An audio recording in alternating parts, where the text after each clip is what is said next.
और आपको बता दें कि एक बार फिर कि प्रधानमंत्री के जो औपचारिक कार्यक्रम हैं वो थोड़ी देर में शुरू हो जाएंगे। प्रधानमंत्री आज सुबह करीब 8 बजे अपने छोटे भाई पंकज मोदी के घर पहुंचे और वहां जाकर सबसे पहले उन्होंने अपनी माताजी के पार्थिव देह के सामने झुककर प्रणाम किया, उन्हें पुष्प अर्पित किए और उसके बाद उनकी अर्थी को कांधा दिया।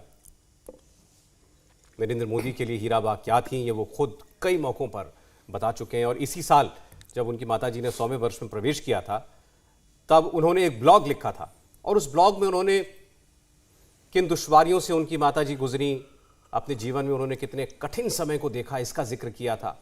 और क्या क्या सीख उनके अपने जीवन में उन्होंने उनकी माताजी ने उन्हें दी, इसके बारे में बताया। और संयोग देखिए सौरभ की आज उनकी माँ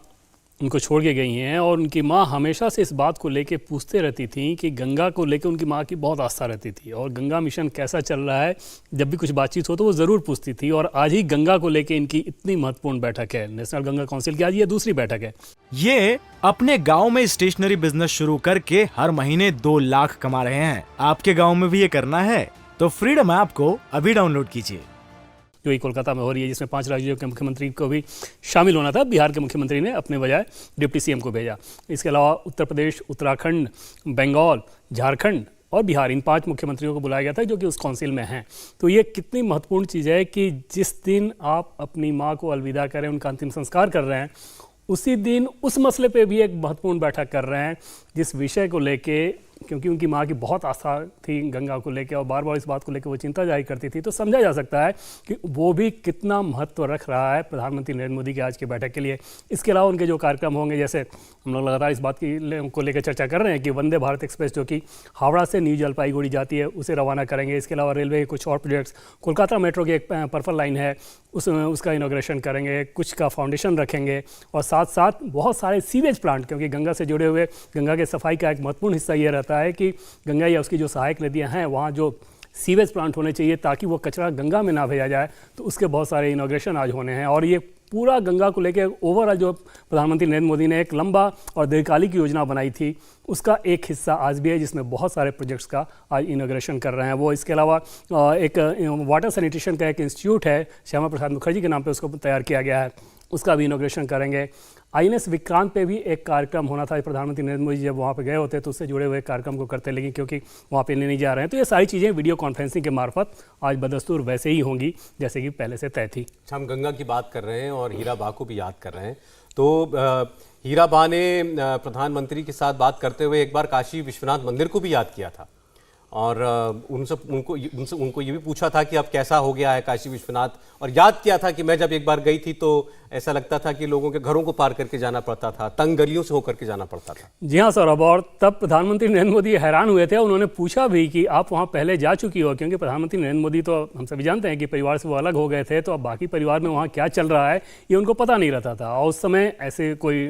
टेलीकॉम की इस प्रकार की सुविधा भी नहीं होती थी। तो उस कंडीशन में उन्होंने पूछा कि क्या आप वहाँ पर जा चुकी हो, तो उनकी माँ ने बताया था कि बहुत पहले गई थी और मुझे तब अच्छा नहीं लगा था, ऐसा लगा था कि लोगों के घर से होके मंदिर में जाना पड़ रहा है, अब कैसा है, किस प्रकार का बना हुआ है। तो ये सारी मूल्यों की जो हम लोग बात करते रहे हैं सौरभ, निश्चित तौर पे समझा जा सकता है कि जो सार्वजनिक नीतियां वो तय करते हैं, क्योंकि पीएम की 2 खासियत अगर आप देखें तो किन 2 चीज़ों पे प्रधानमंत्री नरेंद्र मोदी बाकी लोगों से अलग हैं, तो वो समझ में आएगा कि एक तो वो ऑब्जर्व बहुत गहरे और संजीदगी के साथ करते हैं किसी भी विषय को,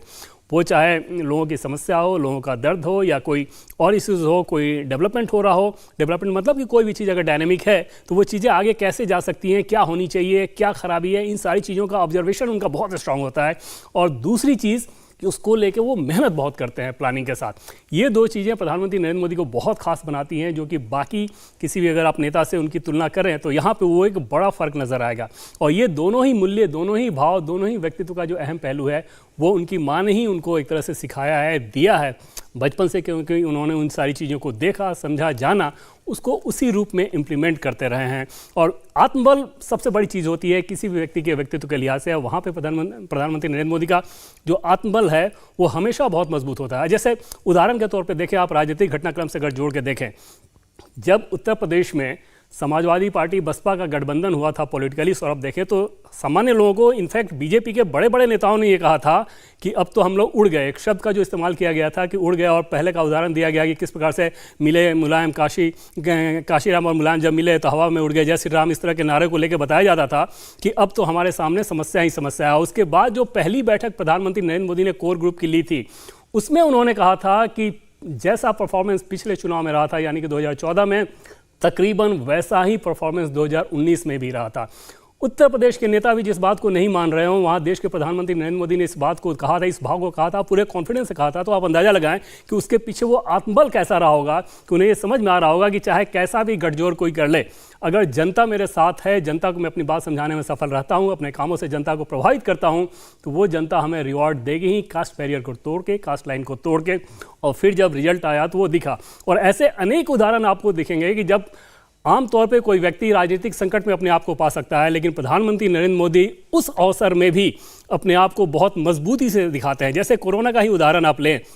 जब तस्वीरें आनी शुरू हुई थी सौरभ, मुझे याद है कि सुबह 3 बजे 4 बजे तक प्रधानमंत्री नरेंद्र मोदी उन सारे दुनिया के जो वीडियोस आते थे या जो इन्फॉर्मेशन आती थी उनको देखकर, और उसके बाद वो थोड़ी चिंतित हुए और आगे तुरंत अपनी प्लानिंग शुरू कर दी कि अगर इतने बड़े देशों में इस प्रकार का संकट आ रहा है तो हमारे यहाँ, जबकि इंफ्रास्ट्रक्चर की ऑलरेडी इतने सालों में, आज़ादी के 75 साल बाद भी आप इंफ्रास्ट्रक्चर को मजबूत नहीं कर पाए हैं, तो वहाँ ज़्यादा बड़ा संकट हो सकता है। लेकिन वहाँ पे आत्मबल का परिचय देते हुए अपने आप को झोंका, न कि परेशान हुए। और ये सारी चीज़ें निश्चित तौर पर उनकी माँ से ही उनको मूल्य के तौर पर मिली हैं, उनके व्यक्तित्व को गढ़ा हुआ है, जिसका रिजल्ट आज देशवासी इस रूप में देखते हैं कि एक मजबूत प्रशासक के हाथ में देश की कमान रहती है। और अनेक ऐसा, जैसे हम लोग तो कुछ कुछ उदाहरण लेके बात कर रहे हैं, ऐसे अनेक अवसर ऐसे आपको दिखेंगे जहां पर लगेगा कि प्रधानमंत्री नरेंद्र मोदी ने अपने व्यक्तित्व से क्राइसिस को भी एक देश के लिए अवसर के तौर में कन्वर्ट करने की कोशिश की। जब पूरी दुनिया कोरोना से जूझने में लगी हुई थी, अपने आप को सिर्फ बचाने में लगी हुई थी, प्रधानमंत्री नरेंद्र मोदी का आपको याद होगा सौरभ कि उस दरमियान भी ये बैठक कर रहे थे कि अलग अलग मंत्रालयों की बैठक, और उनसे ये कह रहे थे कि अब क्योंकि ग्लोबल सप्लाई चेन में चाइना की हिस्सेदारी कम होगी, तो भारत अपने आप को बेहतर तरीके से ग्लोबली कैसे प्लेस कर सकता है, इसको लेकर आपको अभी से काम करना है। ये अपने गांव में स्टेशनरी बिजनेस शुरू करके हर महीने 2 लाख कमा रहे हैं। आपके गांव में भी ये करना है तो फ्रीडम ऐप को अभी डाउनलोड कीजिए। संकट के समय में भी आप इतना आत्मबल दिखाते हैं, तो वो आत्मबल तभी आ सकता है, वो किसी के सिखाने से नहीं आता है, वो तभी आ सकता है कि जब आपके व्यक्तित्व का वो अनिवार्य पहलू हो, किसी ने गढ़ा हो, और जिसने गढ़ा वो माँ से बेहतर और कौन हो सकती हैं। और बचपन से ही उनकी माँ ने नरेंद्र मोदी को इसी रूप में गढ़ा है, और जिसका रिजल्ट आज हम लोग देखते हैं कि एक मजबूत शख्सियत के तौर पे देश को वो नेतृत्व दे रहे हैं। दुनिया की स्थिति में सौरभ अंदाजा लगाइए कि यूक्रेन रसिया जैसा क्राइसिस इतना बड़ा संकट है,